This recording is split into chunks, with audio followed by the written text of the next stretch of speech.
On October 15, 2021, police responded to a distress call from an apartment complex on Oak Street. What they discovered inside was a scene that would haunt them for years: the lifeless body of 32-year-old Ethan Reed, a cherished local high school teacher, sprawled in a pool of his own blood. The primary suspect in this case was his girlfriend of 2 years, 29-year-old Olivia Rogan, a software engineer. As the investigation unfolded, detectives uncovered a chilling pattern of surveillance, manipulation, and control that had entrapped Ethan in the months before his death. Hidden cameras strategically placed throughout his apartment revealed a disturbing story of paranoia and obsession. Olivia Rogan's journey toward becoming the focus of this tragic true crime story began long before she met Ethan Reed. Born in 1993 to Margaret and James Rogan, Olivia grew up in a middle-class neighborhood in Portland. From a young age, people close to the family noticed Olivia's intense craving for attention and approval.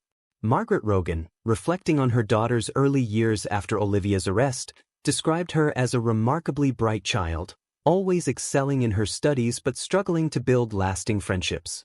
"At first, I thought her shyness was the issue," Margaret said.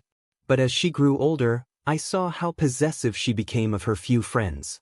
If they spent time with others, Olivia would retreat into herself and become moody." This pattern of behavior persisted into Olivia's teenage years. Her high school boyfriend, Alex Chen, later told investigators about Olivia's constant need to track his whereabouts. "She would call or text me incessantly when we weren't together," he explained. "If I didn't respond quickly enough, she'd appear wherever she thought I might be. At the time, I thought it was just because she cared so much." Despite these challenges, Olivia thrived academically. She graduated as her high school's valedictorian and pursued computer science at Stanford University. At Stanford, Olivia's controlling tendencies found a new outlet in technology. Her college roommate, Sarah Jennings, recalled Olivia's obsession with coding and surveillance software. "She was incredibly talented," Sarah said, "but sometimes it felt like she used her skills to keep track of everyone around her. She'd mention details about our classmates that she couldn't have known without some form of digital spying." After graduating with honors, Olivia secured a prestigious role at a tech startup. Her colleagues described her as dedicated and precise, often working long hours to perfect her code. Yet, her personal life was marked by tumultuous and short-lived relationships. Jason Tran, who dated Olivia for 6 months in 2019, described their relationship as overwhelming and stifling. "She wanted to know every detail about my day, my thoughts, my plans," he said. "When I tried to set limits, she'd become angry or manipulative. It was exhausting." By early 2020, Olivia had returned to Ashland, taking on a remote position with her company. She left behind a string of failed relationships, but no one could have anticipated the dark turn her life would take when she met Ethan Reed. Ethan's life was a sharp contrast to Olivia's troubled past. Born in 1990 in Ashland, Ethan was the youngest of 3 children in a close-knit family. His older sister, Amanda Reed, described their upbringing as idyllic. "We grew up surrounded by nature, spending summers hiking and winters skiing," she said. "Ethan was always the peacemaker, the one who could make anyone smile." From a young age, Ethan displayed a love for learning and a natural ability to connect with others. His high school English teacher, Mrs. Elaine Hoffman, remembered him fondly. "Ethan had a special way of bringing out the best in his classmates," she said. "He was patient, kind, and had an infectious enthusiasm for literature. I always thought he'd be a wonderful teacher one day." Mrs. Hoffman's prediction proved accurate. After earning a degree in English literature from university, Ethan returned to his hometown to teach at Ashland High School. In his personal life, Ethan was known for his steady, long-term relationships. His college girlfriend, Laura Simmons, remained a close friend even after their amicable breakup. "Ethan was always so balanced," she said. "He valued his independence but was also incredibly loyal and supportive. We broke up because our careers were leading us in different directions, but it was never dramatic." The turning point came in May 2020, when Olivia Rogan and Ethan Reed met on a sunny Saturday afternoon at a local farmer's market. Olivia, still adjusting to her new environment, was out exploring. Ethan, a regular at the market, was there to pick up fresh produce for the week. Their eyes met across a stand of organic apples, and Ethan, ever the friendly local, struck up a conversation about the best varieties for baking. Olivia, charmed by his easygoing demeanor and warm smile, lingered at the stall far longer than she intended. As they chatted, they discovered a shared passion for classic literature and hiking. Impressed by Olivia's quick wit and intelligence, Ethan suggested they meet for a hike the following weekend. Olivia, feeling an instant connection, eagerly agreed. Their first date was a hike up to Grizzly Peak, which offered stunning views of the Rogue Valley. Ethan's friend Mark later noted that Ethan returned from the hike on cloud 9. He couldn't stop talking about how smart and funny Olivia was and how they talked for hours without a break, Mark said. In the weeks that followed, Olivia and Ethan's relationship quickly blossomed. They spent long evenings discussing books, sharing meals, and exploring the natural beauty of the southern area. To those around them, they seemed like a perfect match. However, even in the early days of their relationship, there were subtle hints of Olivia's possessive nature. Ethan's sister Amanda noticed that Olivia seemed to dominate his time. She'd call or text constantly when they weren't together, and she always had a reason why Ethan couldn't come to family gatherings without her, Amanda observed. Blinded by the excitement of new love, Ethan brushed off these early warning signs. When his friend Mark expressed concern about the intensity of the relationship, Ethan laughed it off. "She's just excited about us," he said. "It'll calm down once we're more settled." Little did Ethan know, this was only the beginning of a pattern that would increasingly isolate him from his life. By the fall of 2020, Olivia had nearly moved into Ethan's apartment, despite him never formally asking her to live there. She began to dominate every facet of his daily life, from his diet to how he spent his leisure time. Ethan's colleague and friend, Jessica Lawson, noticed noticeable changes in his behavior at work. He started declining invitations to after-school happy hours, a pastime he had previously enjoyed. When Jessica asked him about this shift, Ethan explained that Olivia wasn't comfortable with him being out late. Jessica found this explanation odd, especially since Olivia knew most of their colleagues and had even joined them a few times. Olivia's control extended to Ethan's social media presence. His usually active Facebook and Instagram profiles became noticeably quiet, with posts becoming rare and impersonal. When friends questioned him about this change, Ethan would dismiss it, claiming he was trying to be more private online. However, it was Olivia's efforts to isolate Ethan from his family that raised the most concern. Amanda Reed recalled a particularly troubling incident during the 2020 holiday season. "We always have a big family Christmas at our parents' house," she said. But that year, Ethan called at the last minute to say he and Olivia couldn't make it. When I pressed him, he said Olivia wasn't feeling well and he needed to stay with her, but I could hear her in the background sounding perfectly fine. Olivia employed various emotional manipulation tactics to maintain control over Ethan. She would alternate between showering him with affection and giving him the cold shoulder if he didn't comply with her demands. Ethan's friend Mark remembered a camping trip they had planned for months. The night before we were supposed to leave, Ethan called to cancel. He sounded defeated, saying Olivia was upset about him going away without her, even though she had been invited and had declined. As 2021 progressed, Olivia's behavior became increasingly erratic. She started accusing Ethan of cheating, despite having no proof to back her claims. She would appear unannounced at the high school, claiming she was bringing Ethan lunch, but her colleagues noticed that she seemed to be scanning the room for signs of inappropriate behavior. Ethan's student, Emma Chen, later testified to an unsettling encounter. "Miss Rogan came into our classroom during lunch break. Mr. Reed wasn't there, but she stayed anyway, asking us questions about him. It felt really strange and invasive." Despite mounting evidence of Olivia's controlling behavior, Ethan remained committed to their relationship. Those around him noticed his growing stress and anxiety, but he would deflect their concerns, often making excuses for Olivia's actions. His sister Amanda confronted him directly in the summer of 2021. "I told him I was worried that this relationship didn't seem healthy," she said. "But he became defensive, insisting that I didn't understand Olivia. He said she had been hurt in the past and needed extra reassurance." He genuinely believed he could help her overcome her insecurities. As Olivia's paranoia and need for control reached new heights, she made a decision that would dramatically change the course of her relationship with Ethan, leading to its tragic end. In late August 2021, while Ethan was away at a weekend teaching conference, Olivia took the drastic step of installing hidden cameras throughout his apartment. This idea had been brewing in her mind for weeks. Her background in software engineering made the technical aspects of the plan achievable, and her growing suspicions about Ethan's fidelity gave her the justification she needed to put aside any moral concerns. Olivia carefully planned the operation, purchasing small high-definition cameras disguised as everyday items: a smoke detector, a phone charger, even a potted plant. She also set up advanced software that would allow her to access the camera feeds remotely from her laptop or phone. On the Friday afternoon that Ethan left for his conference, Olivia put her plan into action. She had a key to his apartment, supposedly for emergencies, which gave her unrestricted access.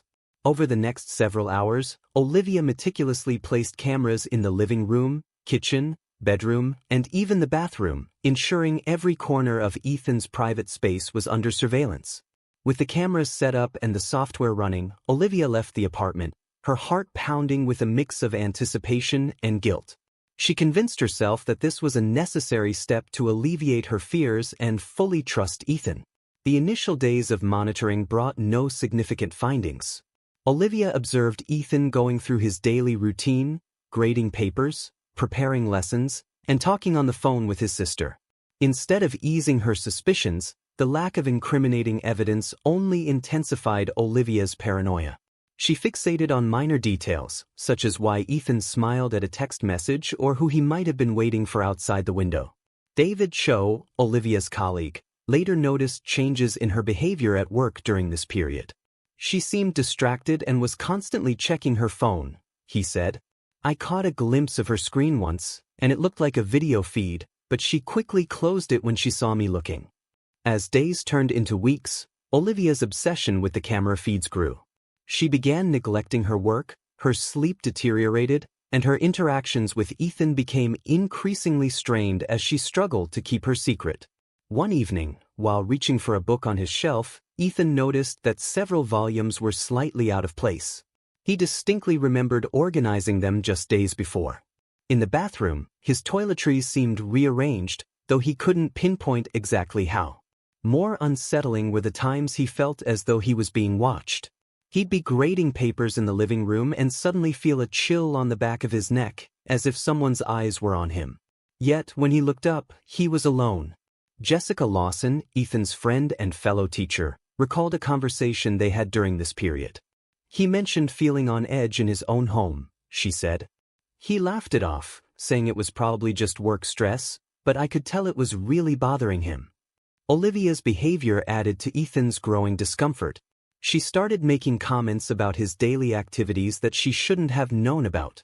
Once, she mentioned liking a new coffee brand he'd bought, despite not having been to his apartment in days. Another time, she asked about a phone call he had with his mother, even though he was sure he hadn't mentioned it to her. When Ethan expressed confusion about these slip-ups, Olivia would quickly change the subject or offer vague explanations.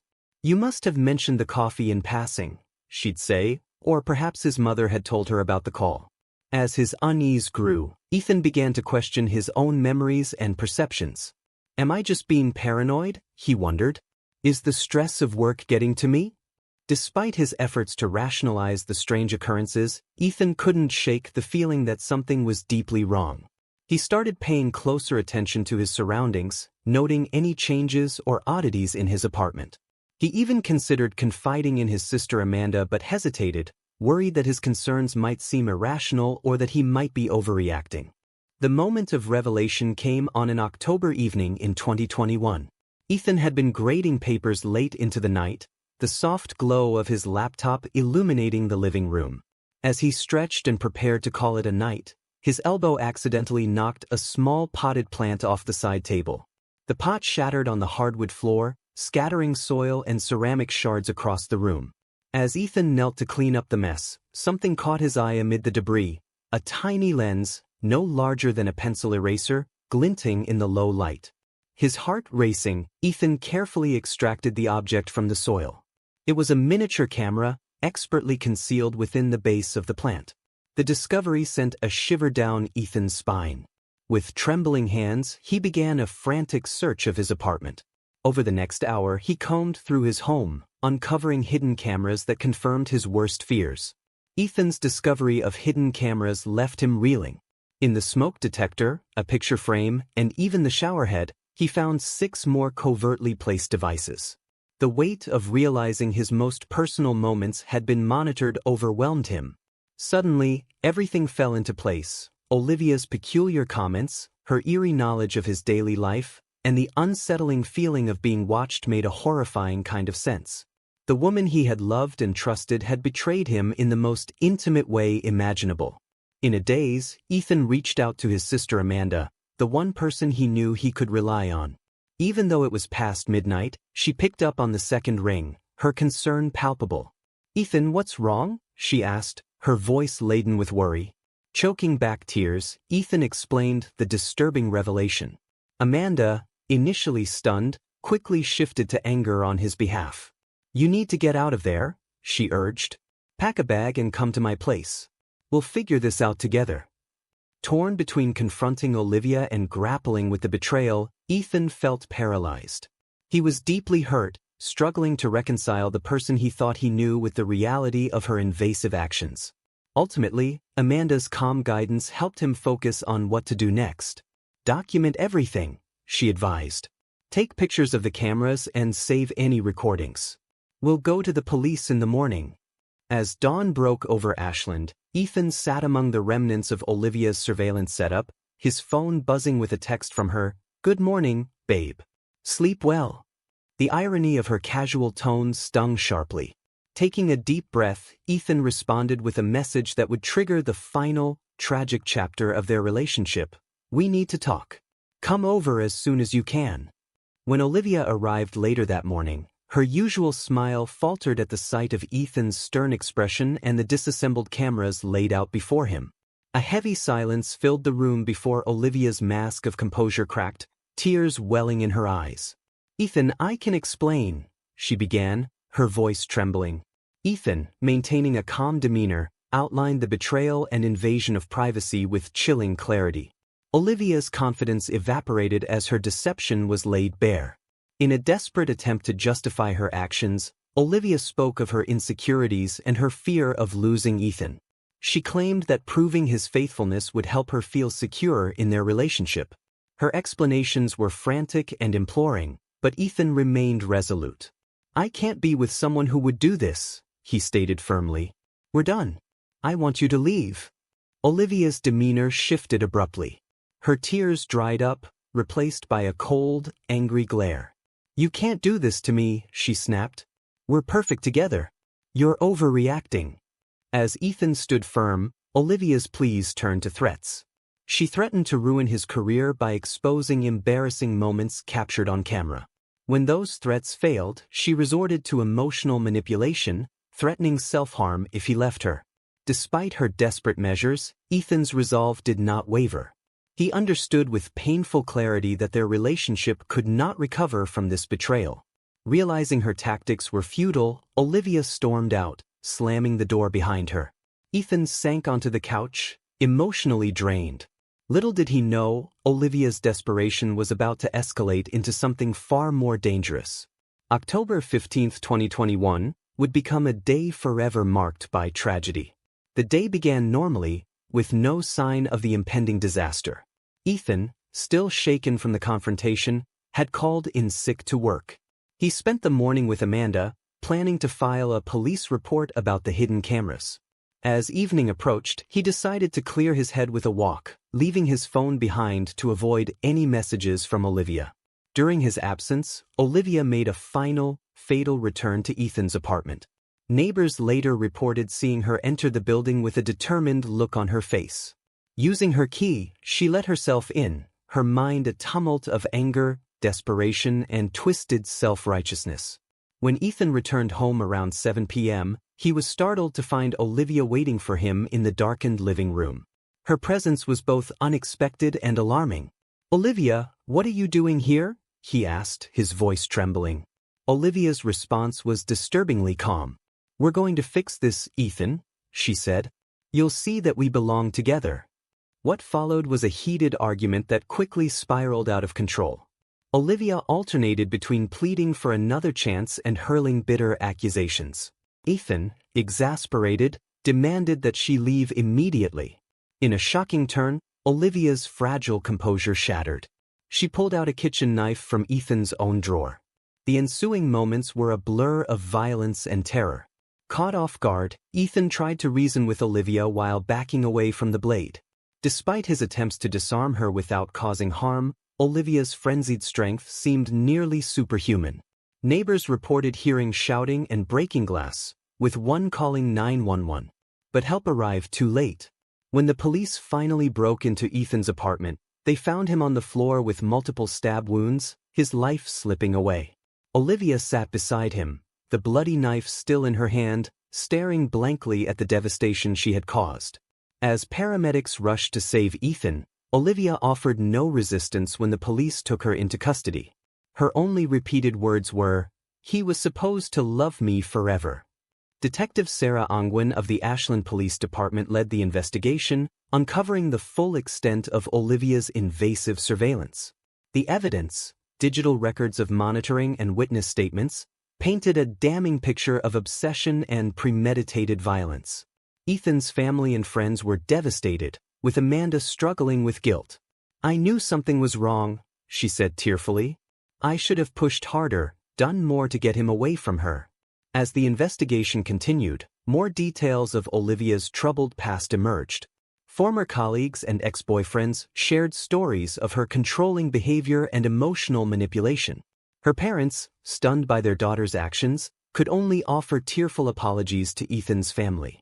In court, the district attorney presented a thorough case, highlighting Olivia's obsessive behavior through surveillance footage. The defense focused on Olivia's mental state, arguing that her actions stemmed from a mental health crisis rather than premeditated murder. Olivia testified, her remorse mingled with rationalizations. Her lack of full understanding of her actions disturbed many in the courtroom. After a 2-week trial and 3 days of deliberation, the jury found Olivia guilty of first-degree murder. At sentencing, the judge delivered a scathing critique of Olivia's actions and sentenced her to life in prison without parole. As Ashland began to heal, the community reflected on the nature of love, trust, and the human capacity for both compassion and cruelty. The case served as a grim reminder of the importance of addressing toxic relationship dynamics before they lead to tragedy.